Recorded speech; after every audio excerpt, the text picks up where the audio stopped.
भावी सरपंच माननीय श्री नितीनदादा मासाळ यांना दैनिक समतेचा आवाज या संपूर्ण टीमकडून वाढदिवसाच्या हार्दिक शुभेच्छा। शुभेच्छुक दैनिक समतेचा आवाज विशेष प्रतिनिधी महाराष्ट्र राज्य बोल महाराष्ट्र न्यूज मैत्री हाच आमचा स्वाभिमान ग्रुप महाराष्ट्र राज्य उपसंस्थापक मच्छिंद्र करे। वाघोली पुणे येथील दीपक शिंदे यांना सुट्ट्या नोटा देण्याच्या आमिषाने कल्याणपूर्व येथे बोलावून 5 लाख रुपयांची बॅग हिसकावणाऱ्या टोळीला पोलिसांनी अवघ्या काही तासात अटक केली। या प्रकरणी कोळसेवाडी पोलीस ठाणे येथे गुन्हा दाखल होता।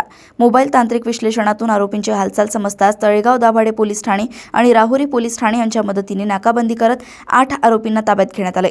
आरोपींकडून गुन्ह्यातील 2 स्कॉर्पिओ गाड्या, 9 मोबाईल व चोरीतील रकमेपैकी 2,36,000 रुपये जप्त करण्यात आले। ही घटना कल्याण येथे घडली होती। कल्याण येथून मच्छिंद्र करे यांची रिपोर्ट।